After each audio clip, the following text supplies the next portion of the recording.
Bonjour à chacun d'entre vous, j'espère que vous allez bien. Et comme l'a dit Charlie, ce que je vais vous partager ce matin s'inscrit dans le cycle des prédications sur le livre des Actes. Ce cycle a commencé déjà depuis le 4 octobre où Raphaël nous avait fait un panorama du livre des Actes. Et puis nous en sommes aujourd'hui déjà à notre 6e prédication et nous allons lire, là aussi comme l'a dit Charlie, le 4e chapitre, le lire et l'étudier. Et si je vous donne ces informations, eh bien c'est parce que si jamais vous avez loupé une des prédications précédentes, eh bien vous pourrez comme ça la retrouver facilement sur le site. Alors la semaine dernière, avec Ricardo, eh bien on avait vu que Pierre et Jean étaient allés dans le temple. Ils étaient allés dans le temple parce que c'était l'heure de la prière. Et devant le temple, eh bien ils avaient vu une personne qui était infirme. Alors Pierre, au nom de Jésus-Christ, eh bien l'avait guéri. Alors ça avait bien sûr suscité l'intérêt, ça avait suscité la curiosité, et la foule était présente, et ça avait donné l'occasion à Pierre de prêcher. Et on avait comme ça quitté Pierre sur cette prédication, et il prêchait la résurrection de Jésus-Christ, il prêchait aussi, il montrait combien cet événement de la résurrection s'inscrivait dans les prédications, plutôt dans les prophéties de l'Ancien Testament. Et puis il prêchait aussi le pardon, il prêchait la repentance. Et donc on avait quitté là Pierre où il prêchait, et le chapitre 4 eh bien, commence ici au moment où Pierre prêche. Alors je vous propose ce matin eh bien, de lire le chapitre 4 et nous allons lire du premier verset jusqu'au 31e verset. Voilà, je vous invite à la lecture. Pierre et Jean parlaient encore au peuple quand survinrent les prêtres, le commandant des gardes du temple et les Sadducéens. Ils étaient excédés parce que les apôtres enseignaient le peuple et annonçaient la résurrection des morts dans la personne de Jésus. Ils les arrêtèrent et comme c'était déjà le soir, ils les mirent en prison jusqu'au lendemain. Cependant, beaucoup de ceux qui avaient entendu la parole crurent, ce qui portait le nombre des hommes à 5000 environ. Le lendemain, les chefs du peuple, les anciens et les spécialistes de la loi se rassemblèrent à Jérusalem avec le grand prêtre Anne, Caïphe, Jean, Alexandre et tous ceux qui étaient de la famille du grand prêtre. Ils firent comparaître Pierre et Jean au milieu d'eux et leur demandèrent « Par quelle puissance ou quel nom avez-vous fait cela ?» Alors Pierre, rempli du Saint-Esprit, leur dit « Chefs du peuple et anciens d'Israël, on nous interroge aujourd'hui sur un bienfait accordé à un infirme afin que nous disions comment il a été guéri. Sachez-le bien, vous tous, et que tout le peuple d'Israël le sache. C'est par le nom de Jésus-Christ de Nazareth, celui que vous avez crucifié et que Dieu a ressuscité. Oui, c'est par lui que cet homme se présente en pleine santé devant vous. Jésus est la pierre rejetée par vous, qui construisez et qui est devenue la pierre angulaire. Il n'y a de salut en aucun autre, car il n'y a sous le ciel aucun autre nom qui ait été donné parmi les hommes, par lequel nous devions être sauvés. Lorsqu'ils virent l'assurance de Pierre et de Jean, ils furent étonnés, car ils savaient que c'étaient des hommes du peuple sans instruction, et ils les reconnaissaient pour avoir été avec Jésus. Mais comme ils voyaient debout avec eux l'homme qui avait été guéri, ils n'avaient rien à répliquer. Ils leur ordonnèrent de sortir du Sanhédrin, puis ils délibérèrent entre eux en disant « Que faire à cet homme ?» En effet, ils ont accompli un signe miraculeux, évident. C'est clair pour tous les habitants de Jérusalem, et nous ne pouvons pas le nier. Mais afin que cela ne se propage pas davantage parmi le peuple, défendons-leur avec menace de parler désormais à qui que ce soit en ce nom-là. Alors ils les appelèrent et leur interdirent absolument de parler ou d'enseigner au nom de Jésus. Pierre et Jean leur répondirent « Est-il juste, devant Dieu, de vous écouter, vous, plutôt que Dieu ? Jugez-en vous-même. Quant à nous, nous ne pouvons pas ne pas annoncer ce que nous avons vu et entendu. » Les chefs du peuple leur firent de nouvelles menaces et les relâchèrent. À cause du peuple, ils ne trouvaient pas de moyen de les punir, parce que tous attribuaient à Dieu la gloire de ce qui était arrivé. En effet, l'homme qui avait bénéficié de cette guérison miraculeuse était âgé de plus de 40 ans. Une fois relâchés, Pierre et Jean allèrent trouver les leurs et racontèrent tout ce que les chefs des prêtres et les anciens leur avaient dit. Après les avoir écoutés, ils s'adressèrent tous ensemble à Dieu en disant « Maître, tu es le Dieu qui a créé le ciel, la terre, la mer et tout ce qui s'y trouve. C'est toi qui as dit par le Saint-Esprit, par la bouche de notre Père, ton serviteur David, pourquoi cette agitation parmi les nations et ces préoccupations dépourvues de sens parmi les peuples? Les rois de la terre se sont soulevés et les chefs se sont ligués ensemble contre le Seigneur et contre celui qu'il a désigné par onction. Il est bien vrai qu'Hérode et Ponce Pilate se sont ligués dans cette ville avec les nations et les peuples d'Israël contre ton saint serviteur Jésus, que tu as consacré par onction. Et ils ont accompli tout ce que ta main et ta volonté avaient décidé par avance. Et maintenant, Seigneur, sois attentif à leurs menaces et donne à tes serviteurs d'annoncer ta parole avec une pleine assurance. Déploie ta puissance pour qu'il se produise des guérisons, des signes miraculeux et des prodiges par le nom de ton saint serviteur, Jésus. Quand ils eurent prié, l'endroit où ils étaient rassemblés trembla. Ils furent tous remplis du Saint-Esprit et ils annonçaient la parole de Dieu avec assurance. Annoncer la parole de Dieu avec assurance. C'est le titre que j'ai choisi pour cette prédication. Parce que ce qui est étonnant dans ce récit, c'est que les disciples sont pleins d'assurance, malgré le contexte. Et donc, je vous propose que l'on voit ensemble ce qui leur donne cette assurance. Mais avant ça, dans un premier temps, j'aimerais dire un mot sur Pierre et sur Jean, qui sont bien sûr les personnages principaux du récit que l'on a lu. Ça me paraît important parce que comprendre la personnalité de Pierre et de Jean, comprendre un peu d'éléments de leur histoire, permet de mieux comprendre le passage que l'on a lu. Alors, je commence déjà par Pierre. Déjà, Pierre, vous le savez, c'est pas son vrai nom. Il lui a été donné par Jésus. Son vrai nom, c'est Simon. Et dès le début de l'évangile de Jean, dans le premier chapitre, au verset 42, Jésus lui dit « Tu es Simon, fils de Jonas, et tu seras appelé Céphas », ce qui signifie Pierre. Et il fallait à Jésus un réel don de prophétie pour qu'à ce moment-là, il voie en Pierre le rocher solide qu'il allait ensuite devenir. Parce que plusieurs fois, quand il était aux côtés de Jésus, Pierre a été maladroit, il a manqué de courage, il a dit des choses de travers. Et on ne voyait pas vraiment encore le côté Pierre, rocher de Simon. Et il devient réellement ce rocher ici, dans les premiers chapitres du livre des Actes. Il est posé et il est devenu la fondation solide de cette Église naissante. Et Pierre a une mission. Il a une mission que Jésus lui a confiée. Dans l'évangile de Jean, au chapitre 21, verset 15, Jésus lui dit « Simon, fils de Jonas, m'aimes-tu » Et il lui dit 3 fois. Il lui pose cette question après que Pierre ait fait semblant de ne pas le connaître, au moment où Jésus a été arrêté, parce que Pierre n'avait pas envie qu'il lui arrive le même sort. Pierre, à cette question de Jésus, « M'aimes-tu » répond « Oui » 3 fois. Et 3 fois, Jésus lui dit « Nourris mes brebis » ou « Prends soin de mes brebis ». Et cet échange se termine par le « Suis-moi » de Jésus. Ailleurs, dans les évangiles, dans Matthieu 16, versets 15 à 18, Pierre reconnaît que Jésus est le Messie, le Fils du Dieu vivant. Et quand Pierre a reconnu qui était Jésus, alors Jésus lui dit « Et moi je te dis que tu es Pierre, et sur ce rocher je construirai mon Église. » Donc la mission que Jésus a confiée à Pierre est claire, construire son Église et prendre soin de ses membres. Et à partir des premiers chapitres du livre des Actes, Pierre est en mission. Et rien ne pourra le faire dévier de sa trajectoire. Et c'est pour cette raison que Pierre prend la parole pour prêcher. Il faut avoir ça en tête pour mettre ce 4e chapitre des Actes en perspective. Pierre a une mission, et c'est construire l'Église de Jésus-Christ et prendre soin de ses brebis. C'est ce qu'il fait dans le chapitre 2, au moment où l'Esprit Saint descend. Pierre prend la parole et il prêche, il met en œuvre sa mission. C'est ce qu'il fait aussi au chapitre 3, quand il guérit l'infirme, il prend soin de ses brebis. Pierre est en mission. Et c'est ce qu'il fait aussi au chapitre 4. Face aux autorités juives, Pierre est en mission. Il remplit sa mission et rien ne pourra le faire dévier de sa trajectoire. Jean non plus n'est pas le premier venu. Et je pourrais dire plein de choses à propos de Jean. Mais ce que j'aimerais souligner ici est que Jean se présente lui-même comme le disciple que Jésus aimait. Et il le fait 3 fois dans l'évangile de Jean, évidemment, au chapitre 20, au verset 2, et il le fait un peu après, au chapitre 21, au verset 7 et au verset 20. Et si je rappelle ce point, c'est que ça me semble important pour comprendre Jean et son comportement, son attitude dans le chapitre 4. Ça peut paraître étonnant que Jean s'auto-proclame quelque part le disciple que Jésus aimait. Et ça pourrait même passer pour de la prétention.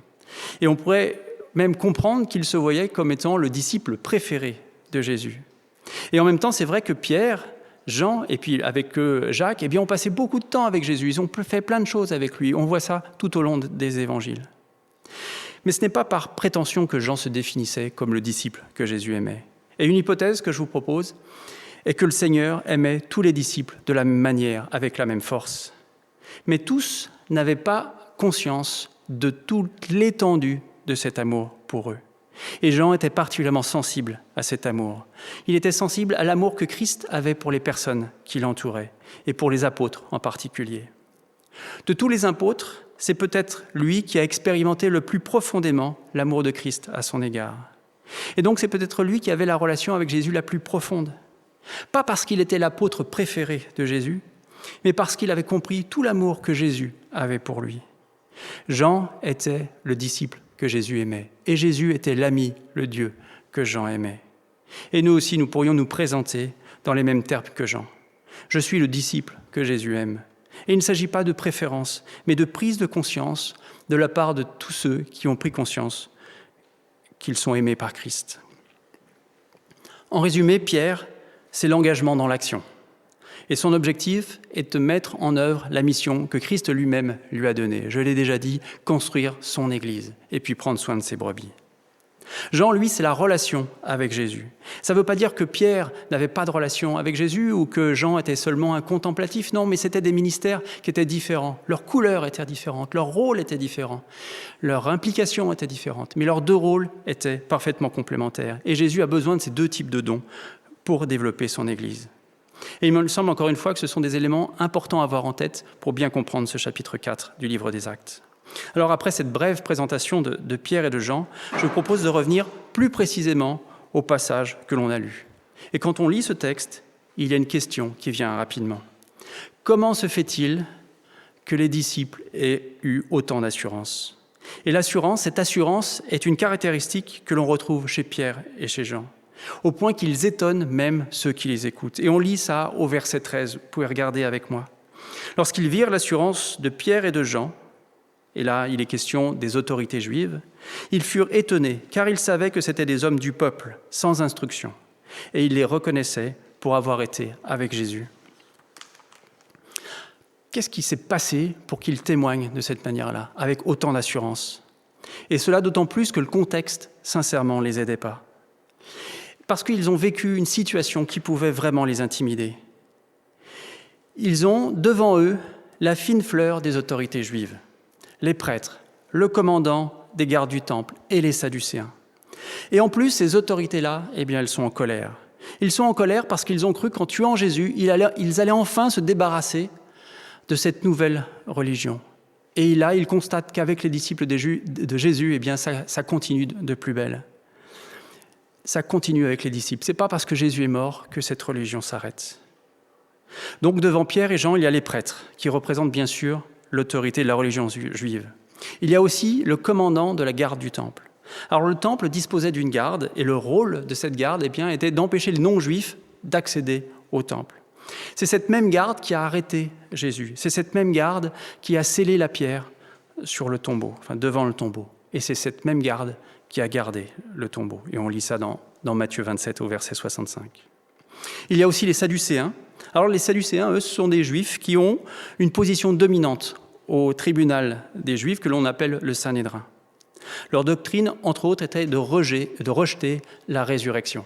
Et c'est pour ça aussi qu'ils sont énervés, parce qu'ils ont entendu Pierre prêcher la résurrection. Et eux, c'est quelque chose qu'ils rejettent. C'est la fin de journée. Alors comme ils ne savaient pas quoi faire de Pierre et Jean, eh bien voilà, c'est simple, ils les mettent en prison. Et donc cette nuit passée derrière les barreaux aurait pu également les fragiliser et leur faire perdre leur assurance. Le lendemain, ils se retrouvent face aux mêmes personnes. Mais en plus, il y a Caïphe, le grand prêtre. Il y a Anne, qui est le beau-père de Caïphe. Mais surtout, c'est un ancien grand prêtre. Et c'est des personnes avec une grande autorité, parce que justement, ils sont responsables du Sanhédrin. Et ce sont eux qui ont arrêté et fait tuer Jésus. Donc vous représentez la scène, l'environnement du tribunal, le fait d'être face aux plus hautes autorités juives, la nuit en prison, sans oublier que Jésus, leur maître, a été crucifié il n'y a pas très longtemps. Eh bien tout ça aurait pu bousculer leur assurance. Tout est réuni pour qu'ils soient fébriles et inquiets. Et ce n'est pas le cas. Au contraire, ils sont pleins d'assurance. Et leur assurance étonne les membres du Sanhédrin. Et je vous propose maintenant de regarder ce qui leur donne cette assurance malgré les circonstances. Et c'est un exercice intéressant parce que ça peut être un exercice intéressant pour nous. On peut voir ce que le texte nous dit. Quelles sont les bases des disciples justement pour avoir cette assurance ? Parce que nous avons tous des défis à relever. Nous avons des défis à relever en tant que personne. Nous avons des défis à relever en tant que chrétiens et chrétiennes. Nous avons des défis à relever en tant qu'Église, en tant qu'assemblée. Et le contexte actuel fait que nous avons tous, les uns et les autres, des défis à relever. Le texte que l'on a lu décrit 4 piliers à cette assurance. L'Esprit Saint, la prière, la connaissance de la parole et la communion entre les disciples. Et je vous propose de voir, dans un premier temps, l'Esprit Saint. L'Esprit Saint, lui, il agit à 2 niveaux. Il a une action immédiate et mène un travail de fond. Ce que j'appelle l'action immédiate est décrite au début du verset 8, quand il nous est dit « Alors Pierre, rempli du Saint-Esprit, leur dit, etc. » Voilà, Pierre est rempli du Saint-Esprit. Être rempli du Saint-Esprit, c'est laisser Dieu agir. C'est le laisser nous guider. C'est savoir que tout ne repose pas sur nos propres forces, nos compétences, nos moyens. C'est comprendre, là, ici, que c'est pas l'intérêt... Enfin, Pierre ne défend pas son propre intérêt. Il défend celui de Dieu. Et donc, Dieu est bien plus grand que sa capacité à prendre la parole. S'appuyer sur le Saint-Esprit, c'est lâcher le contrôle. Et face aux autorités juives, les apôtres ne pouvaient pas contrôler grand-chose. Ils ne pouvaient rien contrôler. Ils avaient eu cette autorité, ils avaient eu le pouvoir d'arrêter Jésus, ils avaient eu le pouvoir de tuer Jésus, ils avaient eu le pouvoir de menacer les apôtres, ils avaient eu le pouvoir de les mettre en prison. Donc sincèrement, là, les apôtres ne maîtrisaient rien du tout, ils ne pouvaient rien contrôler. Mais il s'en remet à Dieu, justement. Pierre, là, ici. Il s'en remet à Dieu et il sait que toute chose est entre les mains de Dieu et il laisse agir son esprit. Nous manquons d'assurance lorsque nous sommes stressés, lorsque nous nous rendons compte que nous ne pouvons pas contrôler une situation. Et c'est vrai que la pandémie nous donne une belle illustration. Nous ne maîtrisons rien de cette épidémie et personne sur la Terre ne maîtrise quoi que ce soit sur ce sujet. Alors, ce que nous avons à faire, faisons-le dans la mesure de nos moyens, de notre marge de manœuvre et laissons ensuite agir Dieu par son esprit. L'Esprit Saint mène aussi un travail de fond. Et on l'a dit, je l'ai dit tout à l'heure, les autorités sont étonnées par leur assurance. Et je l'ai lu au verset 13. Qu'est-ce qui est le plus étonnant ? Qu'un infirme ait été guéri, comme on l'a lu au chapitre 3 avec Ricardo, ou que des hommes du peuple, sans instruction, prennent la parole devant les autorités juives, qui, elles, avaient reçu un haut niveau d'éducation. Sans oublier que Pierre et Jean vont écrire ensuite des pages magnifiques de la Bible, et on peut les lire dans leurs épîtres à la fin de la Bible. Ce sont les mêmes apôtres, les mêmes disciples, qui au chapitre 16 de l'évangile de Matthieu, des versets 6 à 12 exactement, quand Jésus leur dit « Méfiez-vous du levain des pharisiens et des sadducéens », quand Jésus leur dit ça, ils ne comprennent rien du tout avec cette histoire de levain. Ils se disent « Mais tiens, bon, peut-être qu'il veut nous dire qu'on n'a pas pris le pain pour le déjeuner. » Enfin voilà, eux, ils pensent qu'ils n'ont pas pris assez à manger. Alors que juste avant, Jésus avait multiplié les pains. Donc franchement, les pains pour le déjeuner, c'était vraiment pas un problème. Et là, les disciples avaient absolument rien compris de la parole de Jésus. Et là, ce sont les mêmes apôtres. Et là, ils ont compris le message de l'Évangile. Qu'est-ce qui s'est passé entre les deux moments ? L'Esprit Saint les a transformés et leur a ouvert le cœur en profondeur. Il leur a permis de comprendre le message de l'Évangile et donner suffisamment d'assurance pour le partager. C'est le miracle qui ne s'est pas passé dans le cœur des autorités juives. Malgré le constat de la guérison, qu'ils ne pouvaient pas nier, ils le reconnaissent, et on le voit au verset 16. Ils avouent eux-mêmes ne pas pouvoir nier ce miracle, malgré les explications de Pierre et de Jean, et leur assurance qui était presque surnaturelle. Tout ce qu'ils décident de faire, la seule chose qu'ils décident de faire, est de les faire taire. La raison est simple, ils cherchent à garder le contrôle, ils cherchent à garder le pouvoir, et ils refusent de leur ouvrir leur cœur, d'ouvrir leur cœur à l'Esprit Saint. Leur cœur est verrouillé à double tour parce qu'ils sont accrochés, attachés à leur pouvoir et à leur contrôle. Laissons l'Esprit Saint nous transformer tout au long de notre vie. Il rend possible la compréhension des choses de Dieu. Il change les cœurs. Le cœur est plus important que le corps. Le cœur est plus important que le corps. Et le Seigneur, par son Esprit, transforme d'abord les cœurs. Le deuxième élément qui donne de l'assurance est la connaissance de la parole. On a dans ce chapitre 4 exemples de l'utilité de la parole. Elle sert à confronter, Elle est utile pour comprendre le plan de Dieu, elle sert à la louange, et enfin, elle donne aux disciples une bonne compréhension de ce qu'ils sont en train de vivre. La première utilité est qu'elle sert à confronter, je l'ai dit. Quand Pierre évoque dans le Sanhédrin la pierre angulaire, il cite ici le prophète Ésaïe, et plus précisément le chapitre 28 au verset 16. Il met alors, en citant le prophète, le Sanhédrin face à ses responsabilités. Il les confronte par rapport à ce qu'il croit. Connaître la parole permet de rétablir la vérité en ce qui concerne les choses de la foi. Le deuxième point de l'utilité de la parole, elle aide à comprendre le plan de Dieu. Et avec ce même exemple de pierre angulaire, on constate la cohérence entre l'Ancien Testament, où il est question déjà de pierre angulaire, et le Nouveau Testament. Cela paraît une évidence, mais connaître la parole permet de comprendre la parole. Quand je lis le livre d'Ésaïe et que je vois qu'il est question de pierre angulaire, si je connais la Bible, je sais que là, il est question de Jésus. Alors que ce texte, dans Ésaïe, a été écrit à peu près 800 ans avant ce que les disciples ont vécu au chapitre 4. Pour comprendre la parole, il faut la connaître. Et pour la connaître, il faut la lire et l'étudier. Le troisième intérêt de connaître la parole est de nourrir nos prières, et plus particulièrement notre louange. Et on le voit ça, un seul exemple au verset 24. Les disciples prient en disant « Maître, tu es le Dieu qui a créé le ciel et la terre, la mer et tout ce qui s'y trouve. » Et cette prière fait référence aussi à un autre livre de l'Ancien Testament, qui est le livre de l'Exode, et il fait aussi référence à un psaume, qui est le psaume 146. Parfois, nous ne savons pas comment prier, et connaître la parole, connaître la Bible, nous aide à exprimer notre louange, nous aide à prier. Et les textes bibliques, bien sûr, peuvent nous inspirer. Enfin, connaître la parole permet aux disciples de mettre en perspective ce qu'ils sont en train de vivre là, avec les autorités. Et c'est ce qu'ils font entre les versets 25 et verset 28. Ils citent ici les 2 premiers versets du psaume numéro 2, qui donnent du sens à ce qu'ils vivent. Et cela leur donne du discernement sur la situation actuelle. Voilà les 4 raisons pour lesquelles il est nécessaire de connaître la parole. 4 raisons développées ici dans ce chapitre. Cela permet d'établir la vérité, de comprendre le plan de Dieu, de nourrir notre prière et d'avoir du discernement. C'était vrai pour Pierre et Jean, et ça reste vrai pour nous aujourd'hui. La connaissance de la parole nous rend solides et nous remplit d'assurance. Et l'exemple de Pierre nous permet de voir que la parole est accessible, et notamment à des personnes sans instruction. Les prêtres et le grand prêtre avaient passé du temps à étudier la parole. Ils ont été enseignés par les maîtres de la loi. Et pourtant, ils n'ont pas compris le sens profond de la parole de Dieu. Et ils se font là enseigner par des hommes du peuple qui, eux, n'ont pas d'instruction. La compréhension du message de l'Évangile n'est heureusement pas corrélée à notre niveau d'instruction. Il n'est pas non plus corrélé à notre quotient intellectuel. Croire qu'il faut avoir un haut niveau d'études ou être très intelligent pour comprendre la parole, c'est oublier l'action de l'Esprit Saint. C'est ce que j'ai souligné tout à l'heure. C'est lui d'abord qui nous aide à comprendre le message biblique.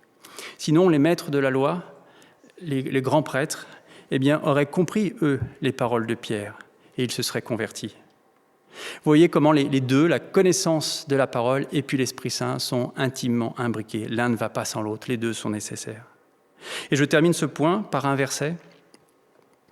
Dans 2 Timothée 3, verset 16, « Toute l'Écriture est inspirée de Dieu et utile pour enseigner, pour convaincre, pour corriger, pour instruire dans la justice, afin que l'homme de Dieu soit formé et équipé pour toute œuvre bonne. » Le troisième élément qui donne de l'assurance est la prière, et plus particulièrement la prière communautaire. Et Jean-Marc l'a rappelé il y a 2 semaines, mais j'aimerais quand même dire un mot ici, ce matin, parce que justement, c'est vraiment un élément essentiel. Et on le voit à partir du verset 23. Le texte dit « Ils s'adressèrent tous ensemble à Dieu ». La prière est tellement communautaire, collective, elle est tellement unie, elle est dite dans l'unité, que l'on ne sait pas qui prie. Il est juste dit « Ils s'adressèrent tous ensemble à Dieu ». Et après, le texte est comme si c'était une seule personne qui parlait. Au-delà de la dimension communautaire, quel enseignement peut-on tirer du contenu de la prière des disciples ici ? Et une prière qui commence au verset 24 et qui ensuite se termine au verset 30. Tout d'abord, on voit qu'il replace Dieu à sa juste place. Regardons ensemble. « Maître, tu es le Dieu qui a tout créé », verset 24. C'est toi qui as dit par la bouche de David, verset 25. Ton serviteur Jésus que tu as consacré par onction, verset 27. Ils ont accompli tout ce que ta main et ta volonté avaient décidé d'avance, verset 28. Et le point commun de toutes ces formules est qu'ils reconnaissent que Dieu est souverain en toutes choses. C'est facile de reconnaître que Dieu est souverain quand tout va bien. Mais là, franchement, ce n'était pas le cas pour les disciples. Jésus venait d'être crucifié. Pierre et Jean sont devant le tribunal. Ils ont été jetés en prison. Ils ont été menacés. Il leur avait été interdit d'annoncer l'Évangile. Et même s'ils voyaient beaucoup de fruits, là, puisqu'il y avait de nombreuses conversions, il nous parlait question de 5000 personnes, le prix à payer pour annoncer l'Évangile et exprimer leur foi était élevé. D'ailleurs, un petit peu plus loin, dans le livre des Actes, Pierre va retourner en prison. Et Jacques aussi va aller en prison. Le Jacques de Pierre, Jacques et Jean. Et Jacques va être tué, il va être ici assassiné. Donc le prix à payer pour annoncer l'Évangile était vraiment élevé. Et malgré ce contexte, ils ont conscience que Dieu est souverain, qu'il maîtrise toutes choses. Et c'est ce qu'ils expriment dans leur prière. Et c'est une forme de louange. Est-ce que nous reconnaissons, nous, que Dieu est souverain dans toutes les circonstances de notre vie, et quelles que soient les circonstances? Et puis ensuite, leur prière continue. Et après avoir reconnu que Dieu est souverain, eh bien, ils expriment à Dieu leur sujet de prière. Et ça, ce sont les versets 29 et 30. Mais j'aimerais simplement aussi souligner, regardez la proportion. Il y a 5 versets qui concernent la louange et 2 versets qui concernent les prières de demande. Et je crois que nous, parfois, eh bien, on peut avoir tendance à inverser les proportions. Non, ils remettent d'abord Dieu à sa place, ils le louent avant de formuler leur demande. Et le temps consacré à reconnaître la position de Dieu, la souveraineté de Dieu est bien supérieur au temps passé à demander quelque chose. Est-ce que nous passons suffisamment de temps, nous, à louer Dieu en assemblée, dans les groupes de semaine, à 2 ou 3? Et c'est une vraie réflexion que nous devons tous mener. Et pourquoi ils prient? Quel est leur sujet de prière? Regardez, c'est au verset 30, pour pouvoir annoncer la parole avec une pleine assurance. Et leur prière est tellement puissante que la terre trembla.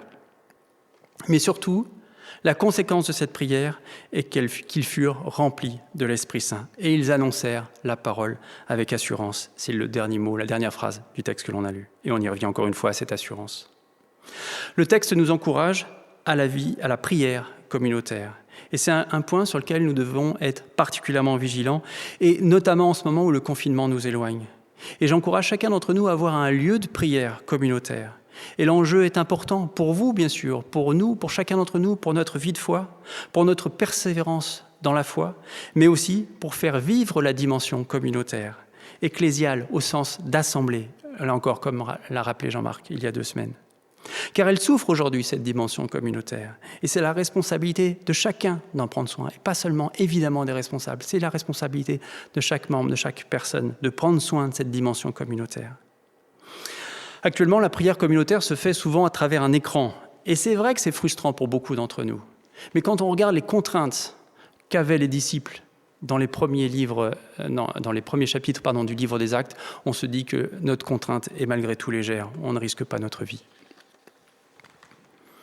Alors dans cette prédication, je décortique quelque part les différents éléments qui donnent de l'assurance, mais on voit que tous sont liés. La prière communautaire, la connaissance de la parole, l'Esprit Saint. Tout ça, ce sont des ingrédients différents, mais la recette permet d'avoir l'assurance. Ma phrase n'a pas été très claire, mais ça nous permet d'obtenir cette assurance. Et il y a un point encore que je n'ai pas abordé, c'est l'unité entre les disciples. Parce que cette unité entre les disciples est remarquable. D'abord, entre Pierre et Jean, regardez au premier verset, il est écrit « Pierre et Jean parlaient ». Ils sont ensemble. Verset 19, Pierre et Jean leur répondirent. Et on ne sait pas lequel des deux parle. C'est comme s'ils ne formaient qu'une seule personne. Et c'est la même chose au niveau de l'assemblée. Au verset 24, ils s'adressèrent tous ensemble à Dieu. Et c'est une illustration parfaite de la formule de s'exprimer que d'une seule voix. Quand on vit une telle unité, eh bien on se sent obligatoirement soutenu et ça donne de l'assurance. Ça ne veut pas dire que tous ont le même rôle et face au tribunal, c'est Pierre qui parlait et Jean se taisait. Et ça correspondait peut-être à la personnalité de l'un et de l'autre. Mais je fais le pari que pendant que Pierre parlait, Jean priait. Et vous vous souvenez, j'avais dit Pierre l'action et puis Jean plutôt la relation. Je pense que justement, c'est pour ça que Pierre parlait et que Jean priait. Et l'unité est sans doute aussi renforcée par les épreuves qu'ils vivent ensemble. Chacun connaissait le même contexte, les mêmes risques et visait le même objectif, annoncer la parole avec assurance. Ils avaient des rôles différents tous, mais ils étaient unis dans la prière, dans l'action, dans le service pour servir Jésus-Christ et annoncer la bonne nouvelle de l'Évangile. Et c'est la vocation de l'Église, quel que soit le contexte.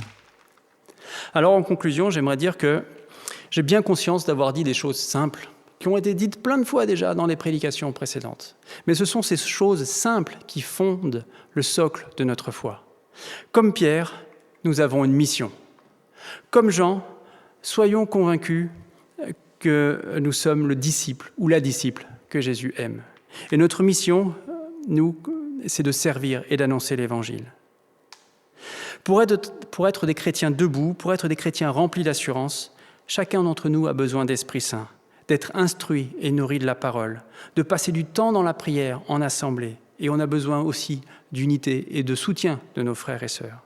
Et ce sont encore une fois les ingrédients d'une recette qui font que l'Église, même si ça fait 2000 ans que cette scène a existé, eh bien fait que l'Église continue d'exister. La diffusion de ce culte en ligne fait que notre audience va bien au-delà de Grenoble. Alors peut-être que vous êtes un chrétien isolé. Si vous êtes un chrétien isolé, je vous encourage de toutes mes forces à rejoindre une assemblée. Et si ce n'est pas possible, de rejoindre au moins un chrétien, 2 chrétiens, pour pouvoir prier ensemble, pour pouvoir se sentir soutenus et partager l'étude de la parole.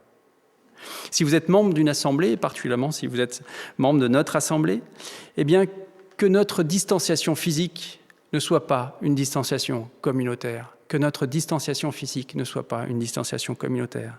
Nous avons tous besoin les uns des autres pour continuer à prier ensemble, à nous soutenir et que nous continuions à vivre l'unité pour être des chrétiens debout, prêts à servir et remplis d'assurance. Que l'épreuve que nous vivons, la pandémie, soit pour tout une occasion de liens plus forts et non pas de distanciation. Et ça demande la vigilance de chacun. Et je n'ai pas encore dit la meilleure nouvelle, j'ai gardé pour la fin. Parce que cette assurance ne dépend pas de nos forces. Cette assurance ne dépend pas de notre capacité. Cette assurance pour servir, pour suivre le Seigneur, dépend de notre fidélité. La fidélité à la parole, la fidélité à la prière, la fidélité à partager avec des chrétiens. Et tout ça en laissant justement agir l'Esprit Saint. Pour que nous puissions dire, comme Pierre, lorsqu'il faisait face à l'opposition des autorités, au verset 20, « Quant à nous, nous ne pouvons pas ne pas annoncer ce que nous avons vu et entendu. » Et je la relis parce qu'il y a 2 négations, donc ce n'est pas forcément facile à saisir. Verset 20, « Quant à nous, nous ne pouvons pas ne pas annoncer ce que nous avons vu et entendu. » Et ma prière ce matin est que nous n'ayons pas de raison, justement, pour annoncer l'Évangile et vivre avec le Seigneur et le suivre. Voilà. Je vous souhaite un excellent dimanche et puis je laisse la parole à Charlie. À bientôt. Nous sommes heureux d'avoir passé ce moment ensemble. Rendez-vous dimanche prochain à 10h sur notre chaîne YouTube. Pour mieux connaître notre Église, visitez notre site www.ecegrenoble.fr. Si vous désirez entrer en contact avec l'un des responsables, écrivez-nous à contact@ecegrenoble.fr. Retrouvez les liens du site et l'adresse de contact en description. À bientôt!